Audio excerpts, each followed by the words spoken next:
legitimados.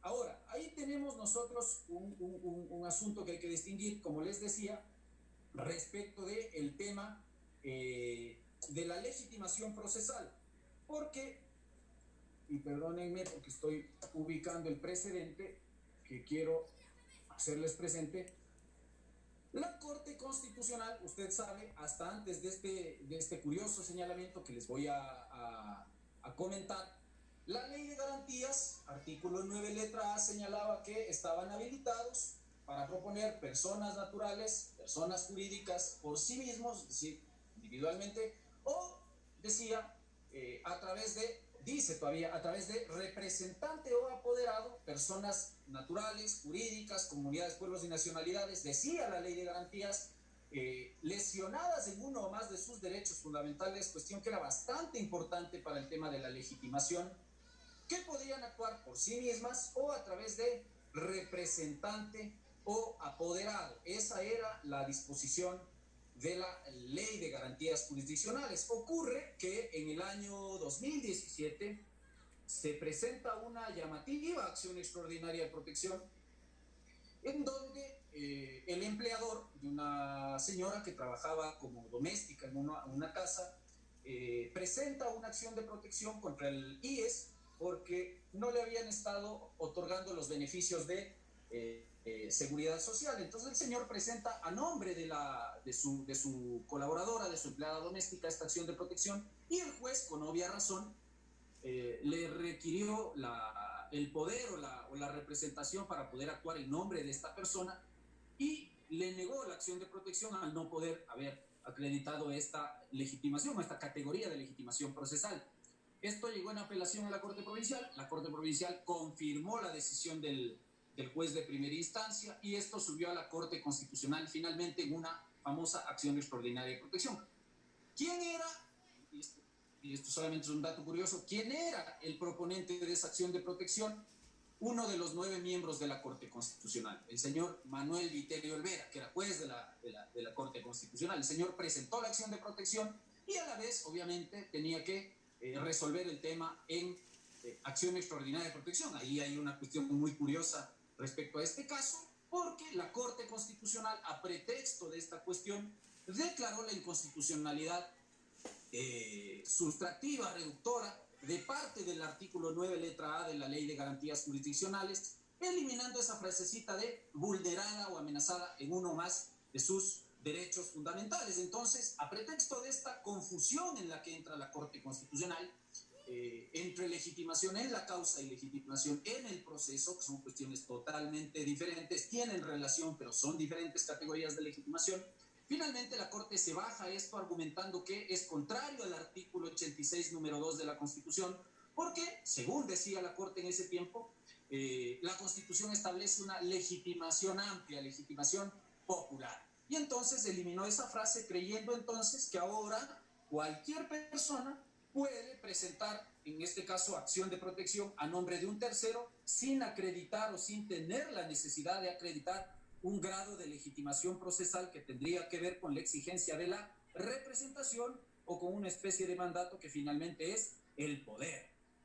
Entonces, la Corte creyó que con eso resolvía todo. Finalmente, ¿cuál es la cuestión? Si usted revisa con atención ese fallo, para quien quiera tenerlo en cuenta, o tal vez ya muchos de ustedes lo conocen, es la sentencia 170-17-SEP-CC. Repito, sentencia 117-17-SEP-CC. Ahí la Corte cometió esta, perdóneme, torpeza de confundir legitimación en la causa con legitimación en el proceso y finalmente terminó señalando este disparate que le estoy indicando, que a la larga no resuelve nada. Y usted me dirá, pero ¿por qué no se resuelve si la Corte está autorizando a que cualquier persona proponga la acción de protección a nombre de otro?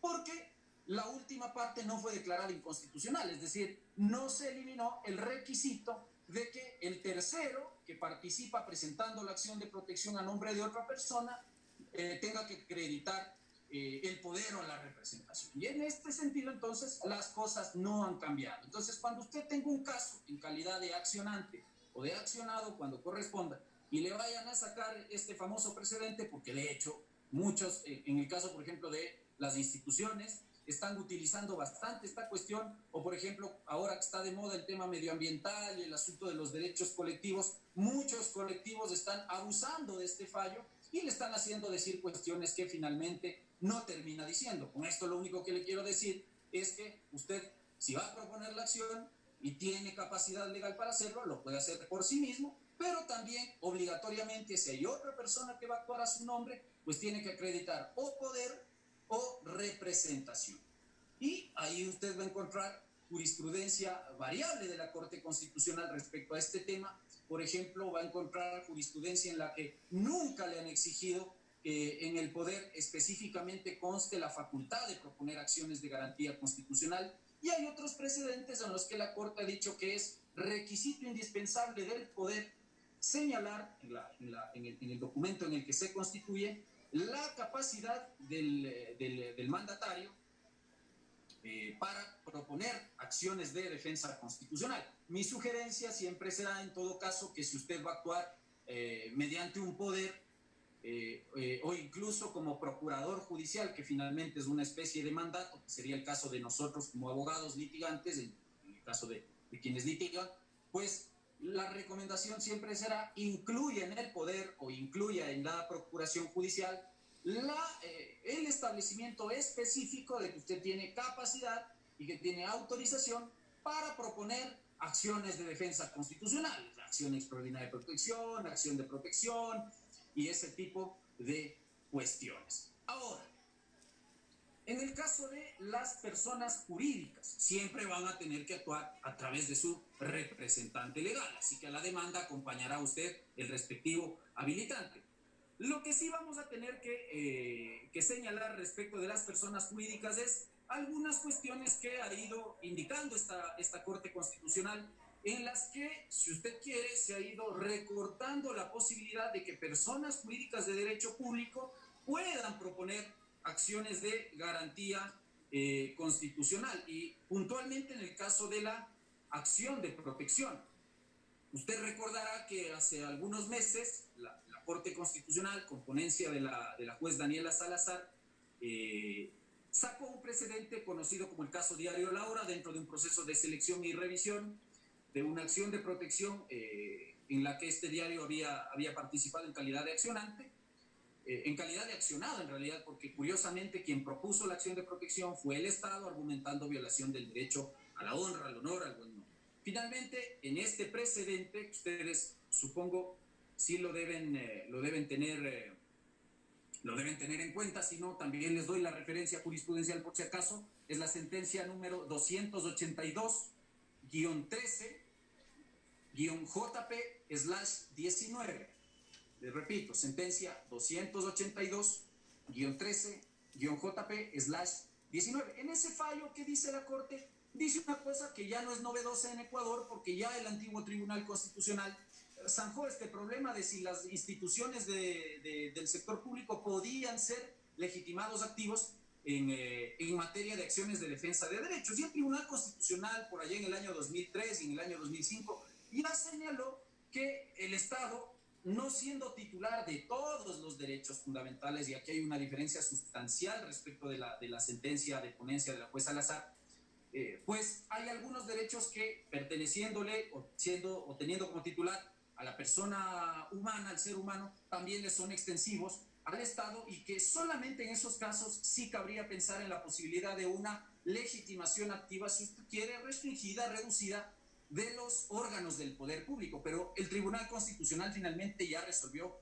aquello. Entonces, esta sentencia de la Corte Constitucional de 2019 no constituiría en principio un precedente nuevo, porque sobre esto jurisprudencia constitucional ya hay en el mundo, en sistemas comparados. Este tema ya está claro, es decir, no es que se ha descubierto en Ecuador esta famosa idea de que el Estado no es titular de derechos, sino que ejerce competencias, lo que tampoco es tan cierto como dice la Corte en este precedente, porque incluso comete un error. La Corte lo que le dice en esta sentencia 282-13-JP/19, básicamente es que el Estado, como ejerce competencias y no es titular de derechos, sino solamente de aquellos que tienen que ver con la dimensión procesal. Entonces, por ejemplo, si al Estado le han violado alguna garantía del debido proceso, el Estado puede proponer una acción de protección o una acción extraordinaria de protección.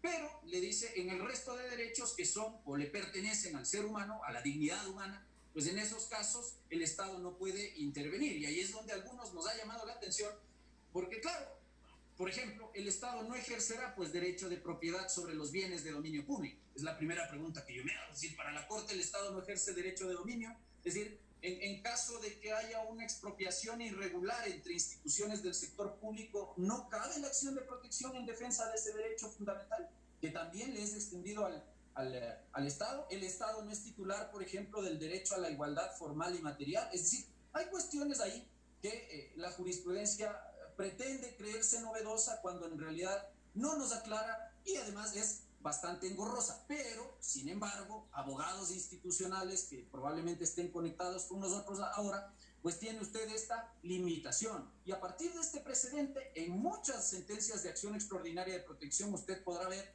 esta Corte Constitucional ya ha ido mermando cada vez más la posibilidad de ver al Estado como legitimado activo, en general en acciones de defensa de derechos, pero le insisto, con mucho énfasis en impedir que el Estado acuda a la vía de la acción de protección para solventar violaciones a sus derechos fundamentales. Yo creo que esto hay que tomar con pinzas. No es tan cierto esto de que el Estado ejerce solo facultades, también hay derechos fundamentales que le son atribuibles al Estado. Así que bueno, esperemos que en algún momento este precedente sea aclarado o corregido, porque no es del todo adecuado lo que se ha señalado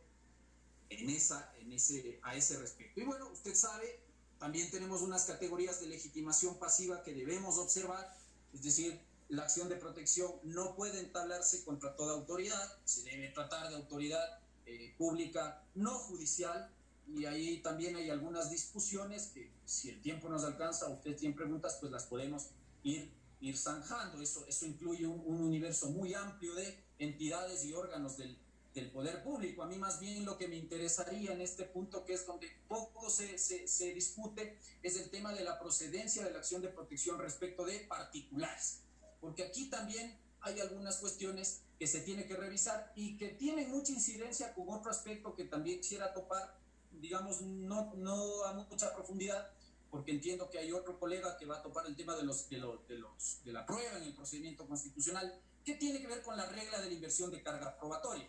Usted sabe que si entabla la acción de protección contra autoridad pública, la regla general siempre va a ser la presunción de certeza de los hechos que se alegan en la demanda ante prueba insuficiente o ante la inexistencia de prueba por parte de la autoridad pública accionada. No ocurriendo eso con el particular.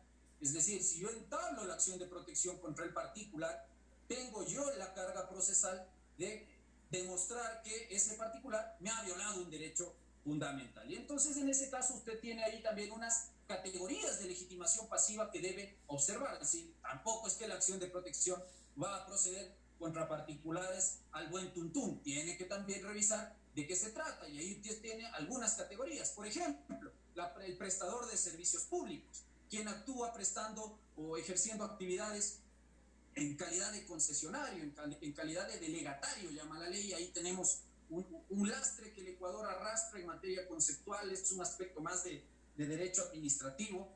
Desde la antigua ley de modernización del año 93, en esta confusión conceptual entre los institutos de la delegación y la concesión. Y esto también está en la Constitución, es decir, la Constitución trata al concesionario como un delegatario, cuando desde el derecho administrativo, ustedes saben mejor que yo, la delegación implica otra cuestión. La delegación no es más que el encargo del ejercicio de una competencia. Esa es, en palabras morochas, la delegación. La concesión es otra cosa. La concesión tiene, digamos, una doble dimensión. Usted podrá estudiarla, si es que hay algunos que lo estudian desde el punto de vista del contrato, hay otros que lo vemos desde el punto de vista del acto administrativo, pero finalmente la concesión es el otorgamiento, la creación de derechos a favor de una persona que ha cumplido con algunos requisitos para ejercer algunas actividades de interés público que en principio le corresponderían pues al Estado. Entonces, ¿contra quiénes se puede accionar finalmente? Usted tiene ahí prestadores de servicios públicos por delegación o concesión. Es lo que dice la ley de garantías. La Constitución es mucho más amplia respecto del concesionario, porque el 88 de la Constitución habla de concesionarios en general. Y usted sabe que las concesiones son harto amplias. Si usted tiene concesiones para prestar servicios públicos, por ejemplo, usted tiene concesiones para administrar bienes de dominio público. Por ejemplo, si usted es el encargado de la cobranza y la administración de un peaje, esa es una concesión de administración de un bien demanial, pero también tiene concesiones de ejecución de obra pública, o puede tener concesiones interconectadas, es decir, el mismo que ejecuta o que arma la obra pública es el que administra ese bien ejecutado. Entonces, la Constitución es lo suficientemente amplia como para decir que procede la acción de protección contra el concesionario. La ley de garantías, lamentablemente, intenta reducir el término concesión solamente al caso de los prestadores de servicios. Pues, pero en este caso, naturalmente, usted tendrá que aplicar directamente el artículo 88 de la Constitución en caso de que, por ejemplo, su cliente requiera proponer la acción de protección contra un concesionario de obra pública o contra un concesionario que administra un bien perteneciente al dominio público.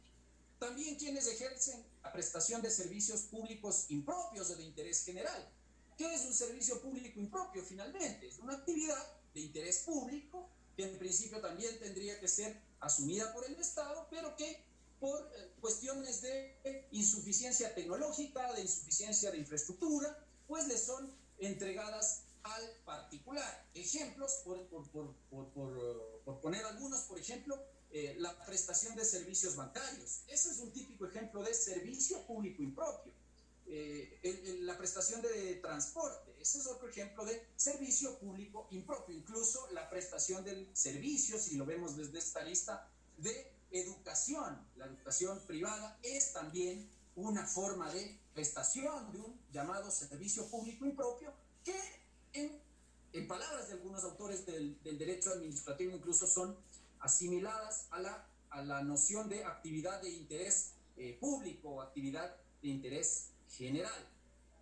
Y luego finalmente usted tiene unas categorías mucho más amplias, que es que procede la protección contra el particular que provoca daño grave, que genera indefensión, que tiene respecto del accionante un grado de jerarquía o de subordinación, o finalmente cualquier acto u omisión de particular que provoque discriminación. Entonces ahí tiene usted un universo mucho más amplio respecto de los particulares. Lo único que yo le quiero enfatizar es que si usted acciona contra un particular, los requisitos mínimos para que ello ocurra son dos. El primero es que la alegación de violación del derecho fundamental que vaya a ser base de la demanda tenga exclusiva relación y conexión, por ejemplo, con la actividad que desarrolló el particular. Por ejemplo, si usted acciona contra un concesionario, pues la alegación del derecho fundamental tendrá que provenir de un acto o de una omisión en ejercicio de esa actividad concesionaria.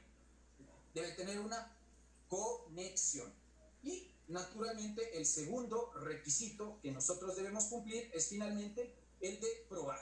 Es decir, yo no puedo acudir a la regla de inversión de carga probatoria cuando estoy accionando a través de esta protección ordinaria contra un particular, lo que no ocurre, como ya todos sabemos, respecto de la autoridad pública no judicial. No sé, Salim, ¿cuánto tiempo todavía nos queda? Sí, 10 minutos más. Perfecto. 10 minutos más. Listo. ¿Qué es lo que yo quisiera ver? Si tienen alguna cuestión, preguntas de trámite o de procedimiento, pues eso lo dejamos para después, si ustedes quieren discutir. Voy a referirme brevemente a los temas de procedencia y una cuestión muy, muy llamativa que ha hecho la Corte Constitucional respecto de la acción de protección, que es del asunto de la famosa posibilidad de revisar o hacer un control del mérito de los fallos que ha llamado la Corte. Y ahí hay unas cuestiones que tenemos que conversar. Requisitos básicos de procedencia de la acción de protección. El primero, que usted tenga un acto o una omisión provocada por la autoridad pública o el particular contra el que vaya a accionar. Ahí, si el tiempo nos dan las preguntas, pues podemos ir dilucidando respecto de estas disquisiciones que se hacen. Por ejemplo, si procede la acción de protección contra un hecho administrativo, si procede la acción de protección contra una vía de hecho, es decir, ese tipo de cuestiones las podemos ir discutiendo luego. Con el tema de la omisión, lo importante entonces será Primero, requerimiento de actuación. Esto no lo ha dicho la Corte Constitucional actual, ni lo dijo la Corte en transición, ni lo dijo la Corte en funciones hasta 2018, pero sí lo ha dicho el Tribunal Constitucional anterior. El amparo constitucional también procedía no solo contra actos, sino contra omisiones. Y el antiguo Tribunal Constitucional tenía una jurisprudencia bastante interesante respecto a este tema. Cuando yo quiero alegar omisión, sea de un particular o de una autoridad pública, a través, en ese tiempo del amparo, ahora a través de la acción de protección, pues tengo como requisito de procedibilidad requerir la actuación de la autoridad. Y requerir la actuación de la autoridad también para demostrar que esa autoridad es la competente para resolver el planteamiento que yo estoy formulando. Entonces, esa es una cuestión importante cuando uno acude a la acción de protección por omisión.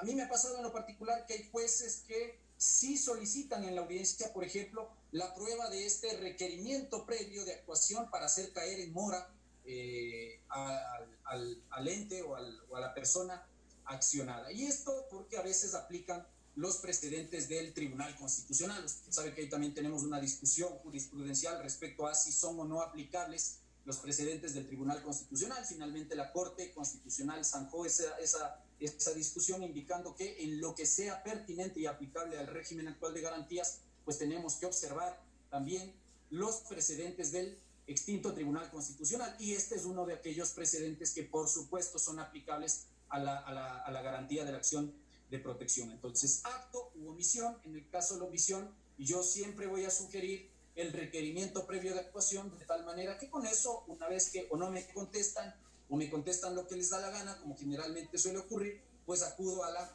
acción de protección. Esto no quiere decir, por supuesto, que la acción de protección se torna en un mecanismo residual, o que usted tiene que agotar alguna especie de vía administrativa para ir directamente a la acción de protección. Sencillamente es un requisito de simple procedencia que hay que cumplir. Yo ahí escuchaba ayer un poco la intervención de la profesora Joana respecto a que ella estimaba que esta clase de requisitos son contrarios a la Constitución. Yo realmente no encuentro aquí un vicio de inconstitucionalidad, tampoco en el caso de la acción por incumplimiento. Entonces, acto u omisión, naturalmente usted tiene que establecer la violación de derechos fundamentales, que es otro requisito, y aquí mucho ojo porque también suele haber confusión. A veces el accionante cree que cuando va a proponer la acción de protección contra autoridad pública, generalmente, que es la mayoría de casos, creen que la regla de inversión de carga probatoria les autoriza a simplemente enunciar en el texto de la demanda la violación de derechos fundamentales, cuando eso no es así. Entonces aquí distíngame siempre dos cuestiones importantes.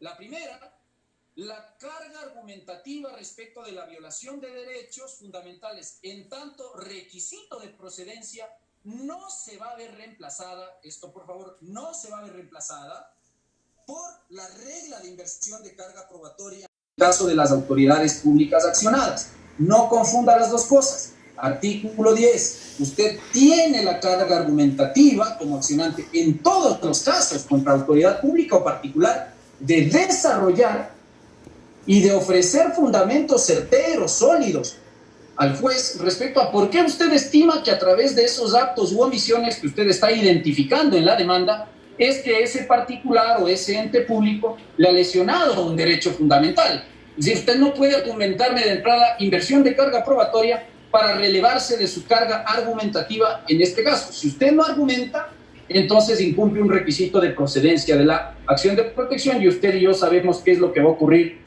con esa acción de protección finalmente.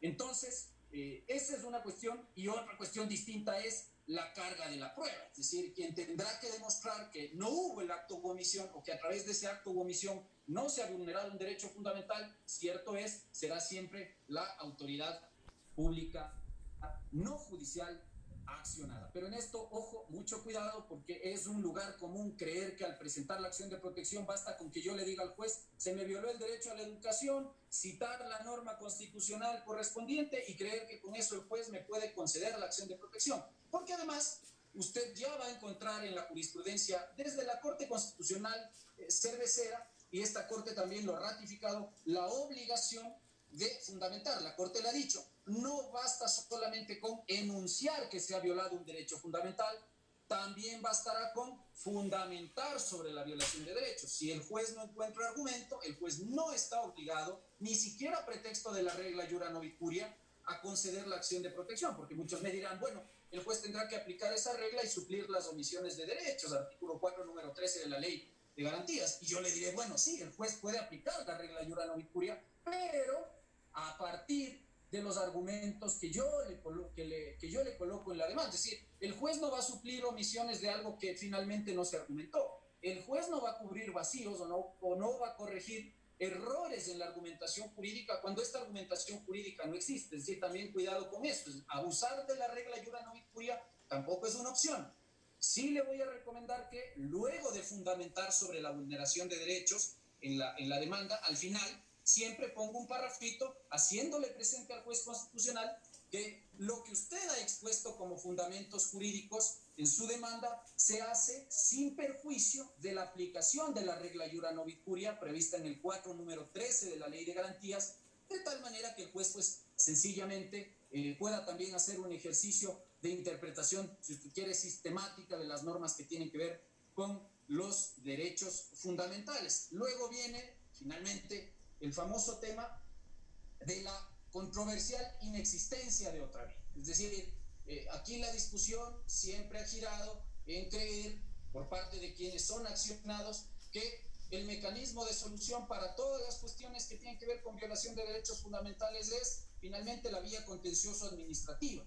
Y se ha dicho y se ha discutido que la acción de protección entonces sería una garantía constitucional subsidiaria. Otros han dicho, y yo me suscribo en esta segunda postura, que la acción de protección finalmente no es ni subsidiaria ni residual respecto de cualquier otro mecanismo judicial que pueda servir para revisar la regularidad de los actos de la administración pública. Y en esto también vamos a encontrar jurisprudencia vacilante, incluso de esta Corte Constitucional, penosamente también de esta Corte Constitucional, en la que tenemos al menos tres posturas.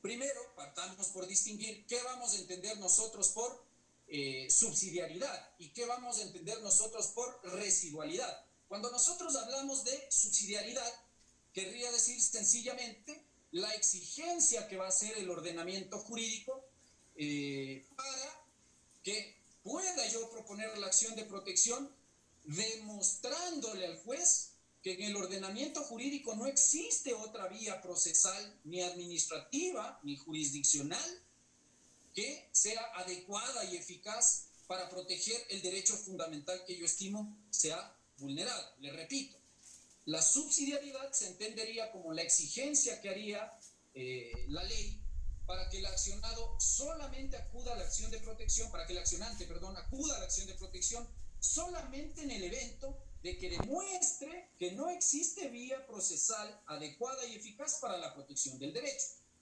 Pero frente a eso usted tiene que distinguir, porque esto también hay veces en las audiencias y en las sentencias uno encuentra una confusión conceptual entre este elemento y el instituto de la residualidad. La residualidad, en cambio, implica la exigencia de agotar previamente, para acudir a la acción de protección, agotar previamente todas las vías necesarias, recursos, acciones necesarios para poder entablar la acción de protección.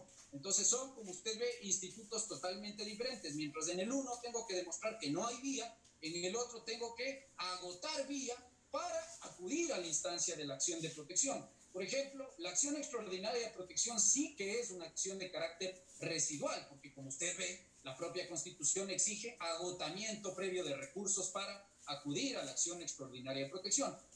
A partir de estos conceptos, entonces, uno podría decir, la acción de protección no es ni subsidiaria y peor residual. Es decir, usted no va a encontrar en la ley de garantías, y la Corte Constitucional actual, eso sí que bien ha hecho en aclarar que usted no requiere agotamiento previo de otras vías para ir a la acción de protección. Es decir, usted no requiere, por ejemplo, agotar recursos en vía administrativa para luego ir a la acción de protección. Ahí, si usted quiere, pues luego podemos dilucidar sobre la conveniencia de agotar acción de protección cuando usted tiene expedita la vía en sede administrativa o tiene pendiente, por ejemplo, de resolver un recurso en vía administrativa, y hay veces que colegas acuden en paralelo a la acción de protección, pero si tiene dudas sobre eso, por la premura del tiempo, pues las conversamos luego en las preguntas, si es que las tuviera.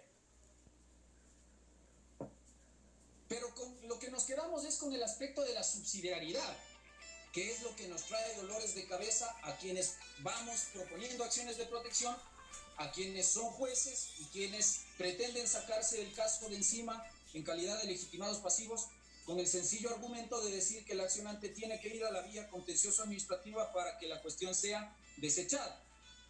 Primero, ya tenemos claro cuál es el concepto. Segundo, pues por cuestión jurisprudencial, tanto de esta Corte Constitucional como del sistema interamericano de derechos humanos, y principalmente, por ejemplo, el caso Salvador Chiriboga, que tiene que ver con nosotros mismos, ya la Corte Interamericana de Derechos Humanos y nuestra Corte Constitucional han señalado tajantemente que el contencioso administrativo no es vía adecuada y eficaz para proteger derechos fundamentales. Es decir, ese argumentito de que la contenciosa administrativa es la vía siempre para proteger derechos fundamentales está deshecho desde hace rato ya, con la sentencia Salvador Chiriboga versus Ecuador y una gran colección de sentencias de la Corte Constitucional que en esto han sido tajantes. Primero, porque en razón del tiempo, pues ese mecanismo no cumpliría con el artículo 25 de la Convención Americana sobre Derechos Humanos, es decir, esta obligación estatal de tener en el ordenamiento jurídico interno un mecanismo adecuado, expedito, rápido, ágil para la protección de derechos fundamentales.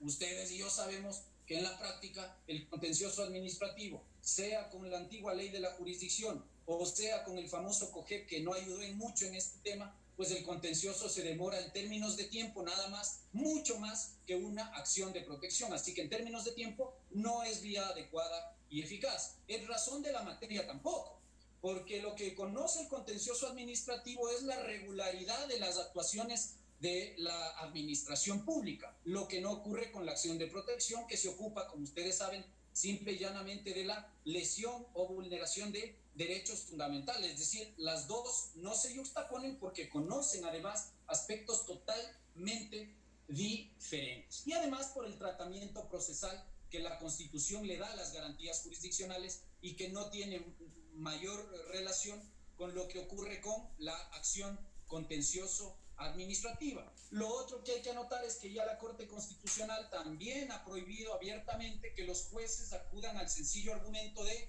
la inexistencia más bien dicho, la existencia de la vía de la contencioso administrativa como pretexto de rechazo de la acción de protección. La Corte ya le ha dicho desde antiguo, desde el año 2013 al menos, tiene una línea jurisprudencial muy clara respecto a que este argumento primero solamente se puede dar en sentencia, lo que quiere decir, en segundo lugar, que tuvo que haberse dado trámite a la acción de protección, y en tercer lugar, luego del análisis correspondiente respecto a la vulneración de derechos fundamentales. Finalmente, entonces, no cabe inadmitir acciones de protección con el solo argumento de la inexistencia de otra vía. Ahora, la Corte Constitucional actual, la de 2019, tiene tres líneas jurisprudenciales bastante ambiguas y contradictorias. La primera línea jurisprudencial que sacó la Corte Constitucional respecto a este tema, alguien pone ahí los números de sentencias, luego les puedo ir compartiendo los números. Ahora, por el tiempo, quisiera alcanzar a exponer. La primera línea jurisprudencial de la Corte ha sido señalar que efectivamente la vía contencioso administrativa es la vía natural y adecuada para conocer las impugnaciones que se hagan a las actuaciones de la administración pública, lo que llamó la atención porque, les insisto, ya contradijo todo lo que se había avanzado con la Corte Constitucional anterior. Pero esa fue un primer pronunciamiento de esta Corte Constitucional. Luego esta misma Corte se desdijo en un segundo pronunciamiento, ya le dice no es cierto que la vía contencioso administrativa es vía natural para impugnación de actos administrativos. Si hay violación de derechos fundamentales, la única vía adecuada y eficaz será la acción de protección. Por lo tanto, le dice a la Corte, la acción de protección no es una vía ni residual ni subsidiaria. Eso le dijo. Y hay un tercer pronunciamiento en el que la Corte finalmente le dice, bueno, para evitar esta discusión, yo le voy a tolerar que usted, si quiere, acuda paralelamente a las dos acciones. Es decir, la Corte permite, a raíz de este precedente, que ya les voy a compartir los números de fallo, la Corte le dice, usted entonces puede ir paralelamente tanto a la acción de protección como al contencioso administrativo, porque la Corte le dice, ambas tienen un objeto y una finalidad totalmente diferente. Yo particularmente me quedo con esta tercera postura.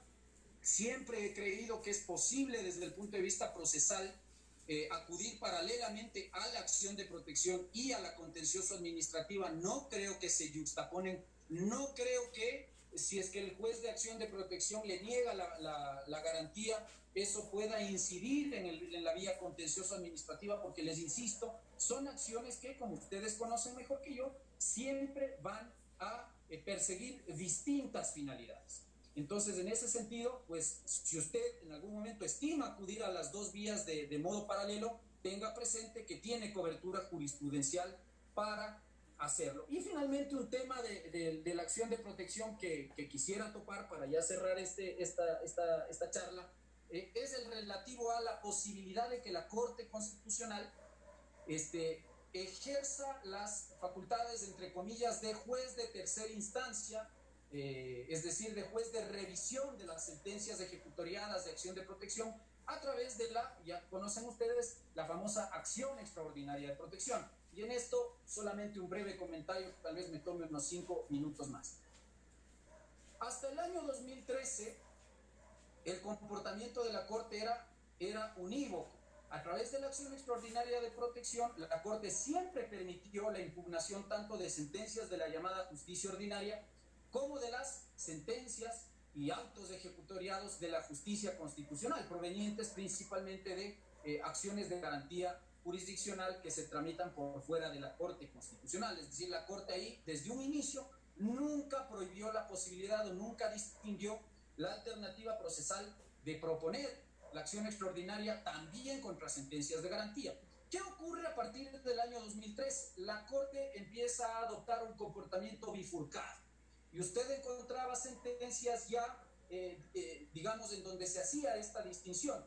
Si la sentencia atacada a través de acción extraordinaria de protección era sobre justicia ordinaria, la Corte Constitucional actuaba como siempre actuó, es decir, revisando única y sencillamente si es que esa decisión judicial violaba algún derecho fundamental. Si eso ocurría, dejaba sin efecto el fallo y ordenaba que otro juez dicte nuevamente la decisión sin incurrir en las violaciones de derechos fundamentales. Pero quienes por alguna cuestión académica y por aspectos de libre ejercicio hemos tenido que estar revisando permanentemente la jurisprudencia, pues sencillamente hemos tenido que verificar que, como les digo, a partir del año 2013, respecto de acciones extraordinarias de protección que se relacionaban con sentencias de garantía jurisdiccional de instancia, la Corte empieza a adoptar un comportamiento distinto. Y empezamos a ver que la Corte Constitucional empezó a dictar sentencias de reemplazo, es decir, a través de la acción extraordinaria de protección, finalmente la Corte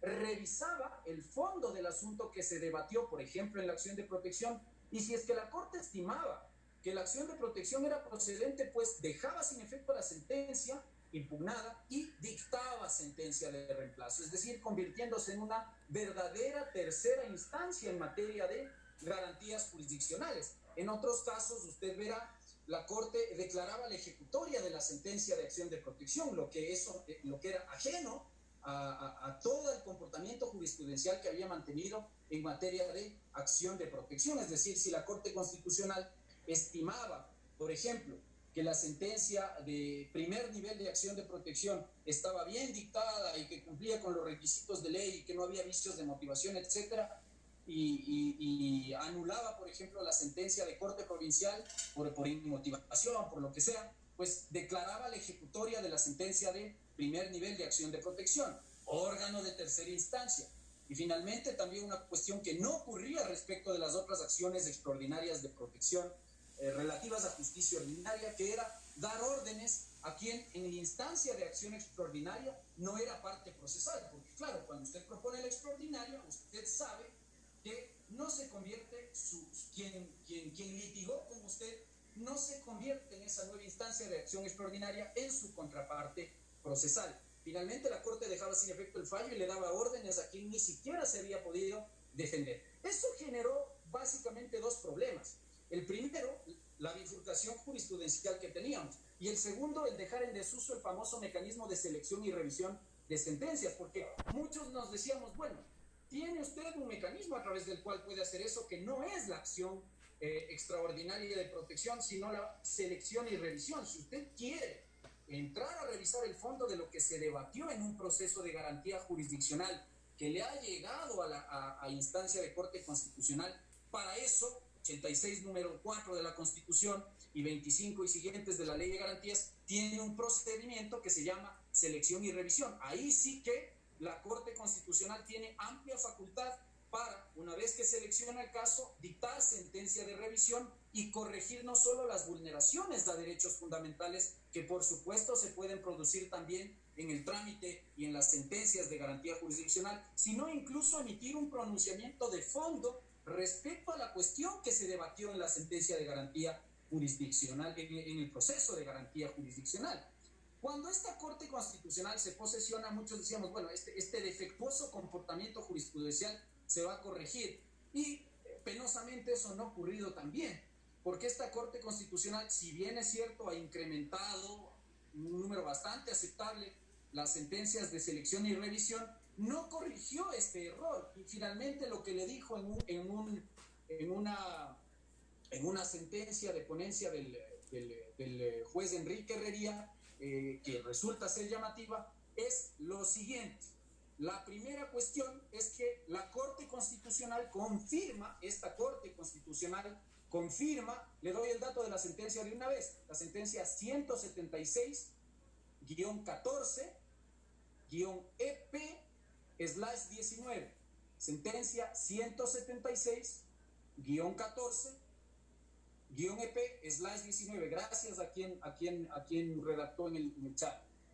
En esa sentencia, la Corte Constitucional, que fue la primera que sacó respecto a este tema, la Corte Constitucional primero le dice, yo sí soy competente para conocer a través de acción extraordinaria de protección la impugnación de sentencias de garantía jurisdiccional y específicamente la impugnación de sentencias de acción de protección. Ahora, ¿qué es lo que le dice la Corte? No lo voy a hacer en todos los casos, lo haré de modo excepcional. ¿Y cómo denominó esta posibilidad de revisar a través de acción extraordinaria de protección? El famoso control de los méritos del fallo, dice la Corte Constitucional. Puedo hacer este control de mérito, pero de modo excepcional, sí y solo si yo cumplo algunos, o la demanda o el caso cumple algunos requisitos. ¿Cuáles? Primero, violación de derechos fundamentales, le dice la Corte Constitucional, que en el caso haya o en la sentencia haya violación de derechos fundamentales o a reglas o garantías del debido proceso y que eso genere, a juicio de la Corte, que el caso resulte grave. Entonces, primer requisito, que en el proceso o en el fallo haya violación a derechos fundamentales o garantías del debido proceso que genere la perspectiva de que el caso reúne el requisito de la gravedad. Lo que no resulta novedoso porque en realidad ese es uno de los requisitos de procedencia de la acción extraordinaria de protección. Así que ahí el doctor Herrería no me está diciendo mayor cosa. El segundo requisito es que el caso comporte novedad, relevancia nacional o que los jueces, como tercer requisito, hayan inobservado precedentes de la Corte Constitucional al momento de resolver la garantía. Entonces, segundo requisito, novedad del caso o gravedad del caso también, relevancia nacional del caso, y el tercer requisito, la inobservancia de precedentes de la Corte Constitucional. Ahora ahí a mí siempre me llamó la atención porque en todo caso es un criterio antojadizo, es decir, por más que yo le fundamente eso en la demanda de acción extraordinaria para pedirle a la Corte este famoso control de méritos, pues finalmente la que resolverá si es que este tema es así para actuar como tribunal de alzada, es decir, pronunciándose sobre el fondo de la cuestión, será la Corte Constitucional. Entonces, esos son los requisitos básicamente que la Corte ha planteado para poder hacer este famoso control de méritos. Y se me está escapando un cuarto requisito que es bastante importante. La Corte lo que sí le dice es que procederá a la revisión o al control de méritos del caso si es que no se ha seleccionado y revisado el caso. Es decir, si el caso está para selección y revisión, yo ya no haré control de méritos a través de la acción extraordinaria de protección, sino que en estos casos se limitará a resolver como resuelve el resto de acciones extraordinarias de protección respecto de los casos de justicia ordinaria. Y finalmente, otra cuestión que esto sí es un aporte importante, porque la Corte le dice que si va a entrar a resolver el mérito de la cuestión, es decir, a actuar como órgano de instancia adicional, quien fue contraparte suya en el proceso, por ejemplo, de acción de protección, va también a ser contraparte y va a formar parte del proceso en acción extraordinaria de protección. Entonces, esos son los requisitos básicos que plantea la Corte en esta sentencia para hacer, entre comillas, control de méritos de la sentencia de garantía jurisdiccional en general. Y con esto yo creo que podemos abrir, si es que tienen ustedes preguntas, y ahí más bien pues vamos entrando en la discusión sobre algunos otros aspectos que ustedes quieran discutir. Así que yo les agradezco la paciencia y vuelvo a agradecer también al profesor Saidán por la gentil invitación. Muchas gracias, mi estimado Ismael, muchas gracias, mi estimado Ismael, por la ponencia. Vamos a comenzar con el foro de preguntas.